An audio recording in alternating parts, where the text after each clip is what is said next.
And now, tonight's presentation of radio's outstanding theater of thrills, Suspense.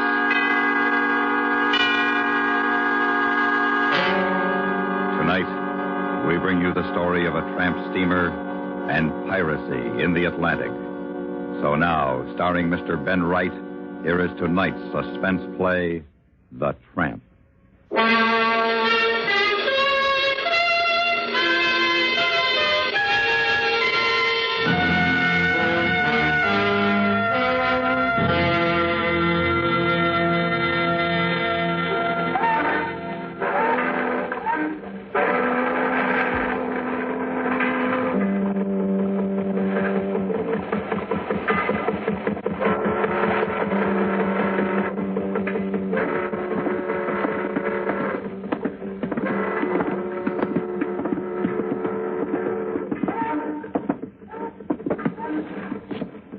Lummy, what a stinker. You could smell a rotten carcass from here. What a stinker. She'll sail like a ruddy haystack. You know that, Art. She's what we've been looking for, Guardy. 8 knots with the wind behind her. If she don't blow up, I don't like it.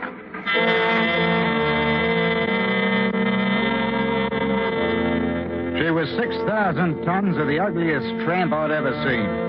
The paint was scaling off her plates, and you could see the patches of rust. In the fog and mist, she loomed over us dark in the night. We stood on the Liverpool dock, Gowdy, Winkle Jones, and me, and we sized her up. It's what we've been looking for, all right. Where's she bound? Barranquilla. When'd you find that out? Oh, at the pub a bit ago. She's short-handed on crew, too. What's her cargo? What we've been waiting for, Jonesy. Scrap. God. Skipper's name is Blee. He should be easy. He drinks too much all the time. You know the kind. He was in the pub, too.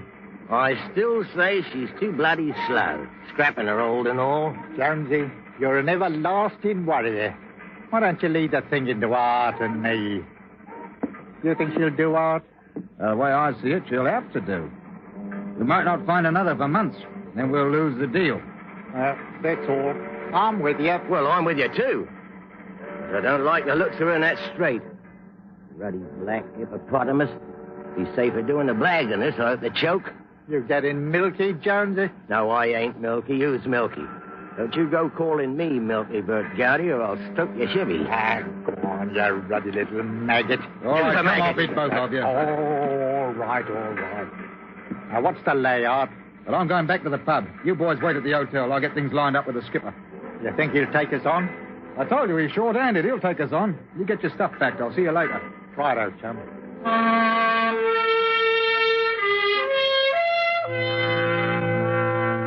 I walked up the Frog and Toad to a walloper called the Jug. Inside were seamen mostly, and the rest were a lot of dirty muck from narcs to dodos. I spotted the captain, Blee, sitting in a corner, dipping his yellow moustache in a mug. And after I got my own pint, I walked over to him. Oh, he was well canned, I could see that. Great ship to be on, or no, I don't believe it.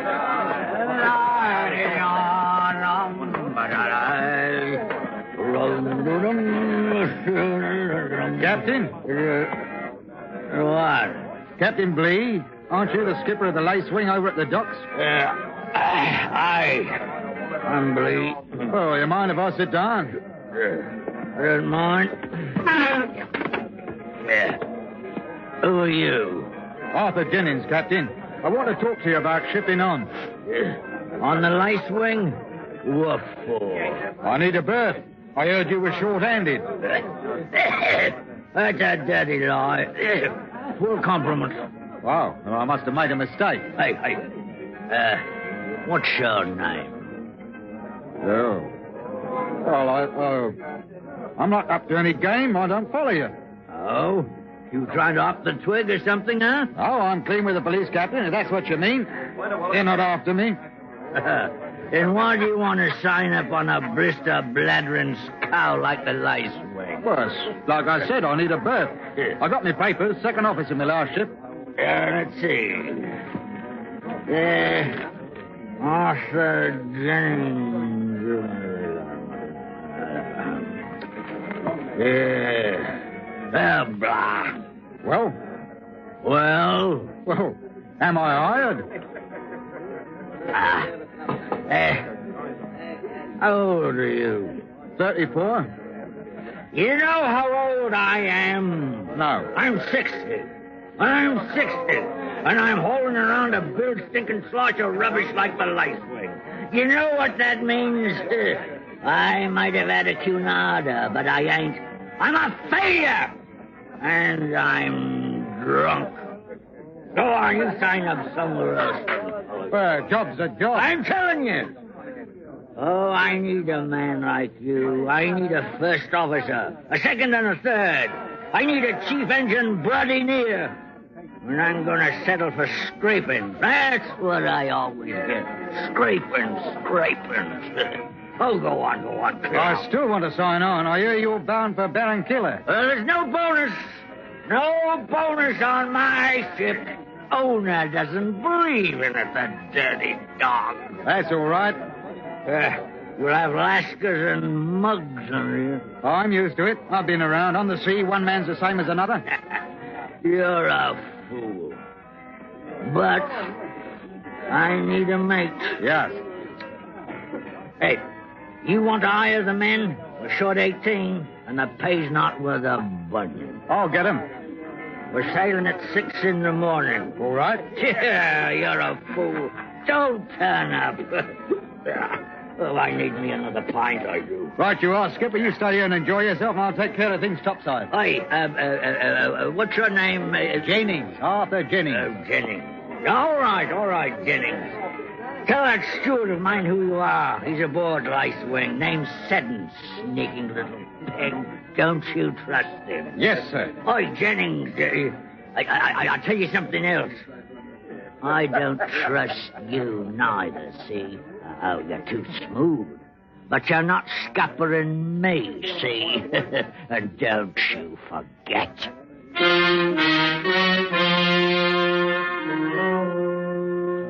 It was as easy as pie. Of course, it had taken the time to find the right ship and the right skipper. Better than 4 months. We had to be sure. Most tramps these days belong to the big companies. Part of a fleet. Now, we couldn't use anything like that. It had to be what it was. The Lace Wing. Panama registry. A general trader that nobody else would touch. With a skipper to go with a ship that wouldn't be missed for a while. We found her. I picked up Jones and Gowdy and we went back to the ship. The steward, Seddon, was the only man aboard. He was a nervous little rat who looked all the time like he'd been caught doing something nasty.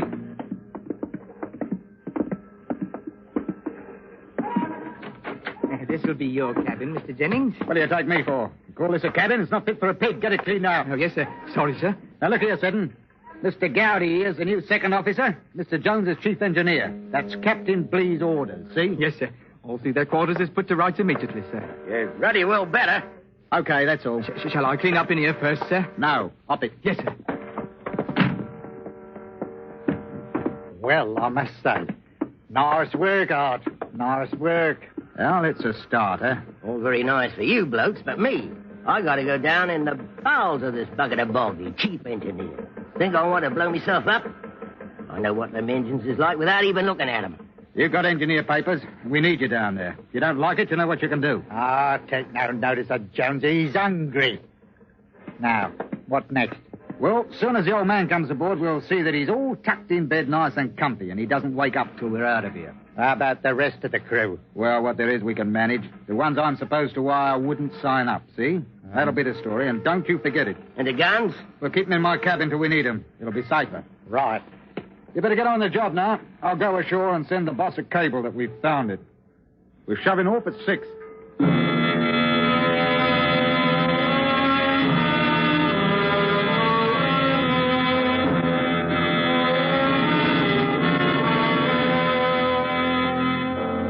The skipper was carried aboard by a couple of crewmen at 3 o'clock that morning. He was no trouble, beer coming out of his ears. At 5, the rest of the men had straggled up the gangway. And at 6, we eased away from the dock. Then after a bit, the Lace Wing was burying her dirty nose in the cross-drop of the Irish Sea.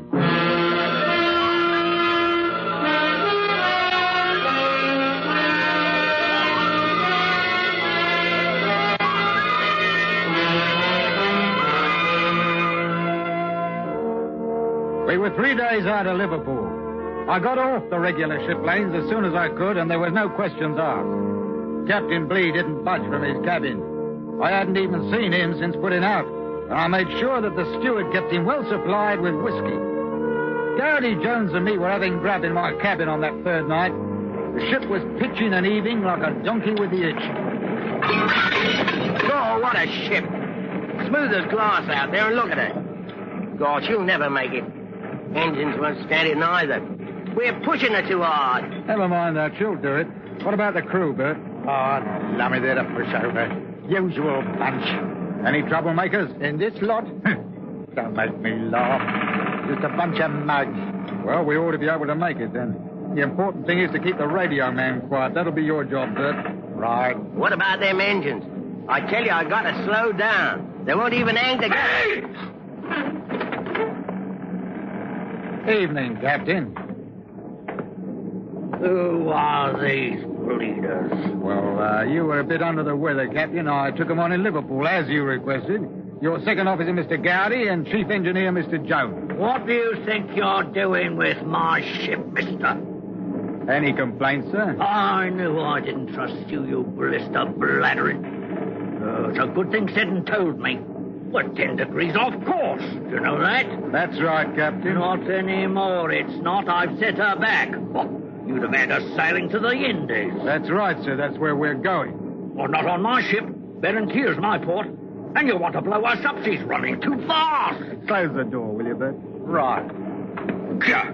You're relieved, you are, mister. The ruddy lot of you fired. You hear that? Now, look, I put it to you, Captain, either way you like. Go along with us and you won't get hurt. Make any trouble and we'll chuck you overboard. Me? Why, I'll have you cracked in irons. Here, this is mutiny. We've all gone pots. You can hang for this. Sorry, Captain. You want to take seconds now? Come in with us and we'll give you a share? Or overboard? What? Now, no arguments this minute, now. I'll give you a share of me foot in your... Knock him out, will you? Aggravating old bleeder. Have a look outside, see if it's clear, Jonesy. All right. Better this way, Art. I was afraid he might come in and we'd have to divvy up. I didn't think he would. All clear.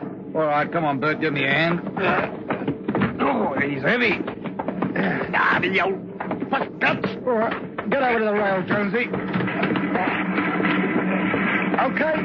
Okay, hurry up.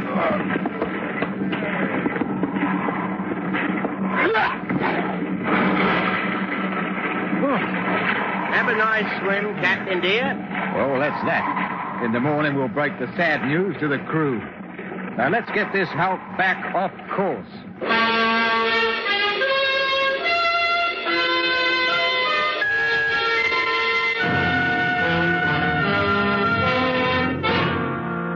You are listening to The Tramp, tonight's presentation on radio's outstanding theater of thrills, Suspense.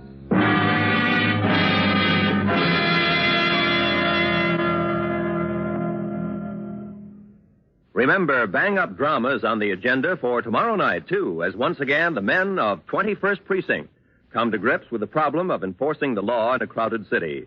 With James Gregory in the role of Captain Cronin, the daily routine of a station house comes to life.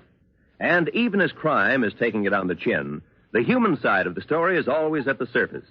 No idle children's game of cops and robbers is this, for 21st Precinct is written with an eye on reality and an ear for whatever it may be that makes a particular criminal mind tick. For Thursday night excitement, don't miss 21st Precinct over most of these same stations at this time tomorrow night. And now we bring back to our Hollywood soundstage Mr. Ben Wright, starring in tonight's production, The Tramp, a tale well calculated to keep you in suspense.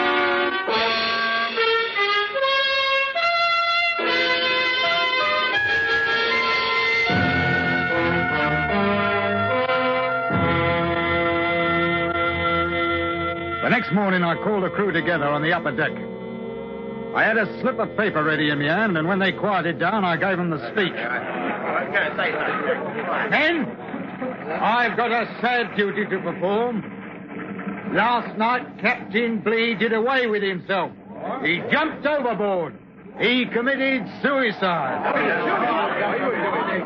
He left a note for me, which I'll turn over to the proper parties when we reach port. Also, it is his instructions that we proceed to Dominica instead of Barranquilla. I am carrying out that order. Until we get to port, I shall be the acting captain. That's all. Get back to work. Oh, what an actor you'd have made, Art. Lovely. Do you think they swallowed it? I think so. I'm not too sure about a couple of them, though. That steward Seddon and the bloke with the mouthful of teeth, the donkey man. Austin? Him looking this way? Yes. I'll keep an eye on both of them. Yes. And now you better get a message off to our boy in Dominica. You think the radio man will get nosy? There's no reason he should. And don't you give him any call to be, Bert. Don't you worry.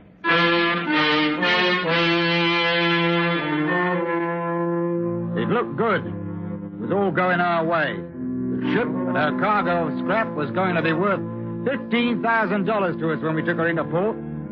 That's the way we fixed it 6 months before. A couple of blokes I met in Liverpool. We were to find them a ship, hijack her, and sail her into Dominica with her cargo, scrap if possible. Then they were going to sail her out again to China. And Gowdy, Jones, and me'd blow down to Argentina with our 15,000 and have some fun. That's the way it was. And it looked like it was going to be stone ginger from here on. That's the way it looked until we were 2 days out of port. Come in. Oh, what do you want, Seddon? Ought I have a word with you, Captain? I'm busy. It's important, sir. All right, what? It's about Captain Blee, sir, and... What about it? Well, sir, I hate to say this, sir, but I don't think he met with no accident. You don't? No, sir. And seeing as how I know what really happened to him, I was thinking maybe it'd be worth a nicker or so if I kept my face shut. Captain Blee jumped over the side. I've got his note that says so. Could I see the note, sir? I know the captain's writing like my own. What makes you think it wasn't an accident, Seddon? Seeing as how I saw what happened, sir. Oh? And seeing as how we'll be in port in a couple of days, I wouldn't want to make any trouble for you or the other gentlemen, sir. Did you think perhaps something might happen to you? Oh, yes, sir.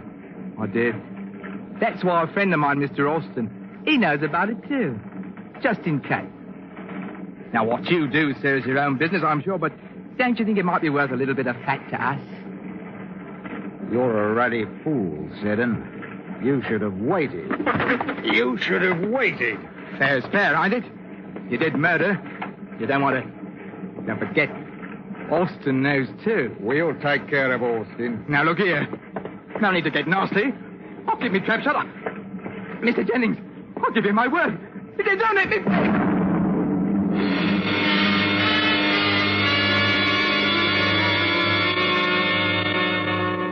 The explosion threw us both off our feet, and Seddon was first up.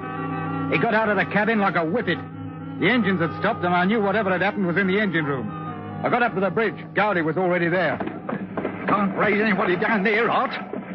Jonesy below? I think so. Give it here. Come on, come on. I'd better get down there. Look at the crew. Oh, we're in for you, Art. It'd be worse if they get off in the boats. Seddon and Austin know what happened to the captain. Oh, the game's up then. Boy, got it. It's me, Art. What happened, Jonesy? Boiler's busted. Fire? No, but she's shipping water like a bloody sieve. You all right? Smashed me arm. Stoker's caught it. They're done. I'll send some men. How many do you need to stop the leak? You can't stop it. There's an old 6 feet or more. And another behind the boiler. I'm coming up. Oh, we're done, we are. Get over to the radio, Captain. Don't let that man send an SOS. Quick! He's got to one. We might not get picked up. You heard what I said. We've still got a chance. After we take care of Seddon and Austin. If they split, it's all up with us. Now, go on. Oh, Captain, forward out, Scotty. Shall I give yours to a bandit, sir? No, get the pumps going. Aye, sir. With the cargo shipping with the explosion, she's going fast, sir. Get on the pumps. Bert, get down there with him. I'll take care of the other thing. Will you listen to me? It's too late. Move it!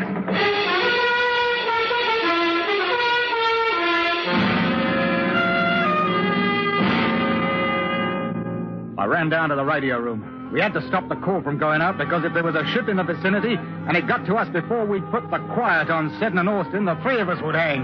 And a sinking ship was a sight less worry. And I heard the message before I even opened the door. Stop it! I've been sending it, sir. Already got an answer. I said stop it! We're sinking. It's my duty. I have to. We are not under yet. You think I want us hauled in for salvage rights? You send out that we're okay, see? Now, do it now. Need no assistance. Send it. There's a ship about 20 miles off, sir. She could stand by in case. She's on her way. Will you do as you're told? Need no assistance.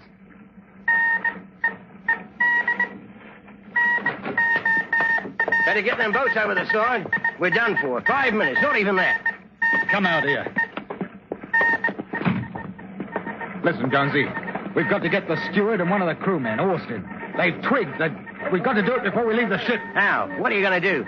Shoot them in front of the crew? Well, we wouldn't stand a chance. They'd carve us up. Let's get off this tub. There's sharks out there. I want a boat around me. Not until we've taken care of those two. Now, listen. You do what you want. I'm clearing out now. I told you them engines wouldn't stand it. Well, they haven't. Now, I'll take me chances with the law, but not again. I told him to get the boats over the side. Come on, let's get out. I'm with you, Bert. I've done the ship!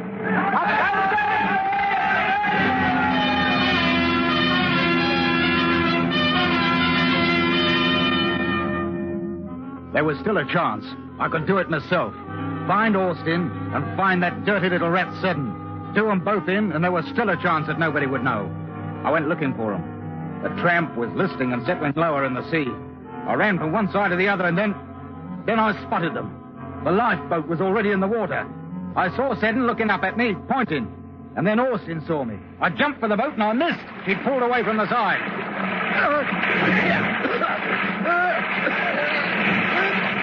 Wait. It's Jenny! Give us a hand, will you? How's it feeling there? You know what old Fleet felt like now. Give us a hand, will you? Ought to let you drown, dirty murderer. He was going to kill me. Leave him in there. No, get me out. You make a confession, see? All these other blokes is witnesses. You confess. Now. Or you can swing for it. All right, I did it. What did you do? I killed the captain. You and their mother, too? Yes. All right. Come on now. City.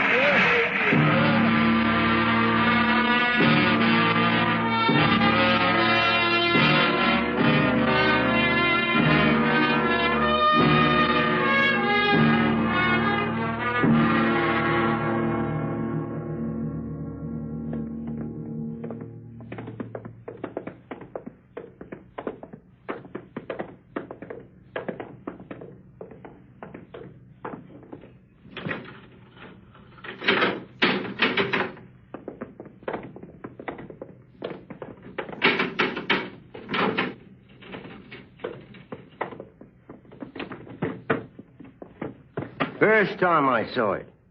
First time I knew that tramp was a stinker. Knew them engines weren't no bloody good. Ah, shut it off, Jonesy.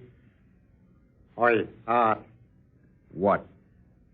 lovely grub, wasn't it? All right, if you like jail grub. Wish I had some boiled beans. My stomach's sour. Well, you won't have to worry about it for long. Well, it's all right for you, Bert Gowdy. Ain't your stomach. I should have known better than to screw up to a couple of half-wide mugs like you. $15,000. First time I saw that ruddy scar, I knew... Come off it, Jonesy. I want to get some sleep. Always complaining. Ain't it wicked, Art? When you think we're all going down to the same place, and he'll be there with us. I tell you, Bert, it's hopeless. He'll complain the rope's too tight around his neck when they hang us in the morning. What do you bet?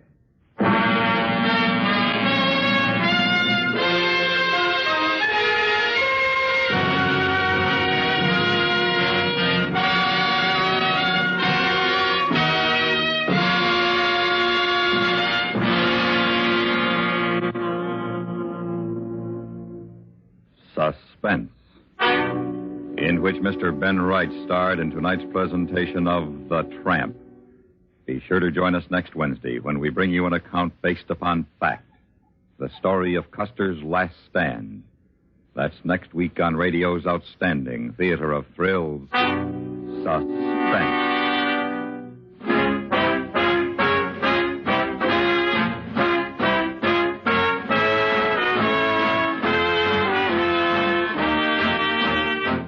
Suspense is produced and directed in Hollywood by Anthony Ellis. Tonight's script was written for Suspense by S.A. Bolt. The music was composed by Rene Garagunk and conducted by Wilbur Hatch.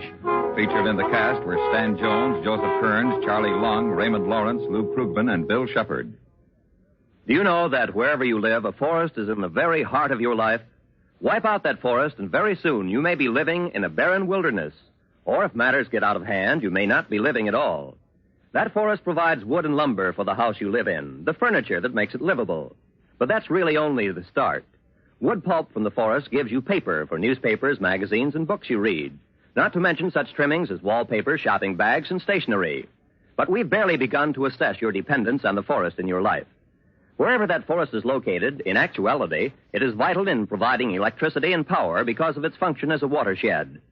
The roots of your forest hold rainwater and help channel it through natural means to streams and rivers where it can be dammed for hydroelectric power. And all this can be destroyed by one spark flying from a carelessly discarded cigarette thrown from a car window, or by an ember from a campfire only half out. One spark in a pile of dead leaves can soon become a holocaust, consuming acres and acres of woodland, acres and acres of the very heart of national life. It's your forest you're protecting. This has been a public service message from CBS Radio. Stay tuned for 5 minutes of CBS News to be followed over most of these same stations by My Son Jeep.